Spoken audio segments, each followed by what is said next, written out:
తెలంగాణ సర్కారు మహాలక్ష్మి పథకం షాల్ చేయకముందే మస్తు పబ్లిసిటీ వస్తున్నది కదా.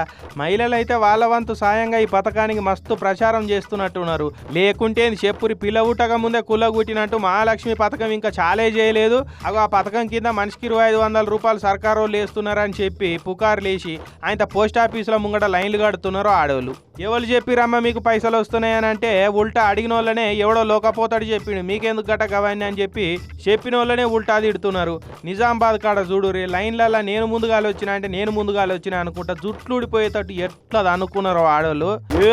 ఆగురే మీ కథ సలగుండా గిదెంత అనుకున్నాడమ్మా. మహాలక్ష్మి పథకంలో పైసలు ఎప్పుడు వేస్తారో సర్కారు చెప్పకపోయే వరకు అగోతో అంటే ఇగో పులి అన్నట్టు ఉత్తగా పుకారులు నమ్మి జనం ఇట్లా ఆగమవుతున్నారు. పోస్ట్ ఆఫీస్ ఖాతాలలో సర్కారు పైసలు వేస్తలేదు, అసలు మహాలక్ష్మి పథకమే షాలు కాలేదు, అవన్నీ ఉద్దరం ముచ్చట్లు ఎవ్వరు నమ్మొద్దని డప్పు చాటింపేసి చెప్పిద్దామన్న ఊర్ల పొండి సర్పంచులు కూడా లేరు. ఇప్పుడు వాట్సాప్లలో ఫార్వర్డింగ్ మెసేజ్లు చూసి అట్టిగా ఆగమవుతున్నారు.